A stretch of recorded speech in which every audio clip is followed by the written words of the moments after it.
Now for global business updates, Rotus Oddiri joins us. Good morning, Rotus. Good morning, Dr. Bassi. Good morning, Ayo. Good morning, Rufai. Good morning, all our viewers. We kick off not doing oil or stocks in Asia. Not much happening there. Pertinent legal victories. I just noticed a little bit of a trend on Wednesday. You had, of course, GHL over First Bank. You guys have talked about it. The setting aside of the Mareva injunction. Spotify had a legal challenge over royalties that it was paying to artists. There was a challenge claiming that they've been underpaying for years, but Spotify won that in court. And then, of course, the Democratic attorneys general, their legal challenge of the Trump funding freeze for aid going out to states, non-profit organizations, other countries. They also got that. In fact, the Trump administration, they actually rescinded it before the legal challenges moved forward because there were so many. On this matter of funding, and there's this keeps coming up with this administration when it comes to simple facts. And we had a big debate in the newsroom during Robert F. Kennedy's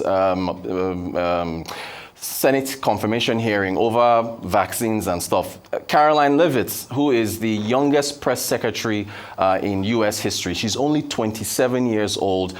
I'm not sure if you remember the claim that the Biden administration sent out $50 million in condoms to Gaza alone. Gaza. This was part of the reason why they said the funding freeze had to happen. Here's her press conference, the first one. During this pause, DOJ and OMB have actually found that there was $37 million that was about to go out the door to the World Health Organization, which is an organization, as you all know, that President Trump, with the swipe of his pen in that executive order, is no longer wants the United States to be a part of. So that wouldn't be in line with the president's agenda. DOJ and OMB also found that there was about to be 50 million taxpayer dollars that went out the door to fund condoms in Gaza. That is a preposterous waste of taxpayer money. So that's what this pause is focused on, being good stewards of tax dollars. Okay, so as Jay-Z always said, men lie, women lie, but numbers don't, right? I said, let me go and look at, what does the data say? There's USAID data. This is from fiscal year 2023. Overview of contraceptive and condom shipments, right? Funded with the United States Government Family Planning Funds. I would say let's look at it by region. If you look, and I circle this, worldwide contraceptive and condom delivered by region full year, the Middle East, in fact, at the total, if you look at the bottom, it was 60 million for the entire planet Earth, right? Now, look at that circle at the top right. The Middle East that contains Gaza only got $45,000. So how do you go from $45,000 for an entire region to 50 million for just one region? Like a Daily Beast I was counting. You probably read Daily Beast.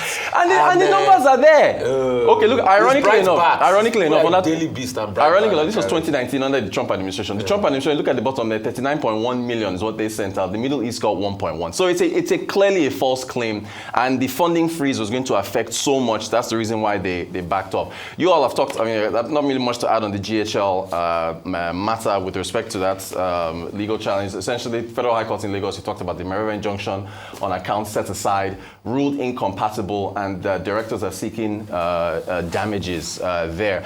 To the U.S. Federal Reserve and the decision yesterday, indeed, they held rates 4.25, 4.5. Dr. Bassi talked about this in his preview. Powell said unemployment is stabilized. He said the labor market is solid. He said inflation is somewhat elevated. And he said the employment inflation risks are balanced. But the very first question he got in his press conference, you already knew it was going to happen, was Donald Trump said in Davos that he wants interest rates to come down. Has he spoken to you? What are you going to do? Here's what Powell said.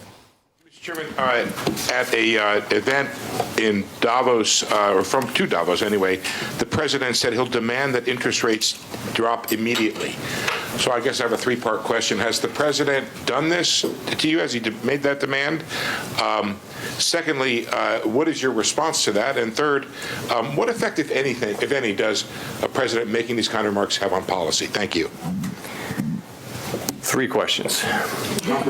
I'm seeing it really as one question, though. So I'm not going to have any response or comment whatsoever on what the president said.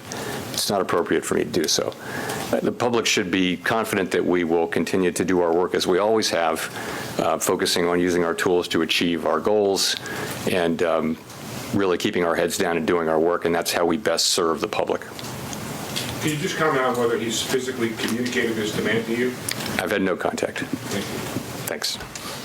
All right, today we'll get the ECB later on. Dr. Bass even previewed this. I think the ECB is expected to cut, but I won't be surprised if they hold because, again, Powell and everybody else is taking a wait-and-see approach, and there's all this fear of tariffs. We'll see what happens. So if you hold a gun to my head, maybe they'll cut one more time. But, again, I won't be surprised if the European Central Bank holds. Finally, earnings. Tesla kind of underperformed. The revenue coming in at $25.7 billion. This is Q4, 2% year-on-year growth, but the market was looking for 27.1. Automotive revenue, $19.8 billion, 8.3% drop. How many cars did they produce? 7% drop, 459,000. How many did it deliver? Up 2%, but below what the market was expecting. Earnings per share coming in under what the market expected, 73 cents as opposed to 77. And the shares, I think they rose, but then they actually closed, I think after hours, down about 2%. Meta avoided the onslaughts from DeepSeek because Mark Zuckerberg has been supporting open source when it comes to AI, which is allowing contributions from everywhere.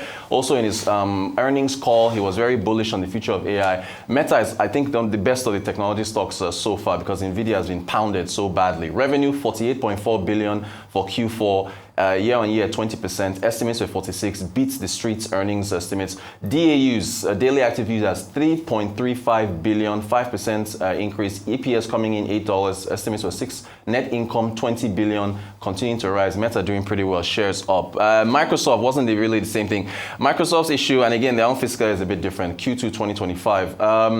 Revenue did come in ahead of estimates, 69.6 billion, ahead of estimates of 68.8, 12% growth, but it was the intelligent cloud revenue that houses Azure that didn't quite meet up to what the market was expecting, 25.5 versus 25.8. And net income coming in 10% higher. So we'll expect Apple later on today and also to hear what Apple has to say about their earnings as well. That's all we have on our so we don't get a chance to. Okay. So it's Okay, time. There is no time to comment. Otherwise, it will have been nice to comment on some of the details. Like Canada. Yeah.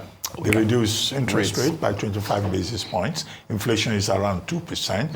And the whole issue, as the governor, the chairman of the governing council of the central bank pointed out, is about Trump's threat to impose 25%, which he says will cause economic damage in Canada. Unfortunately, no time.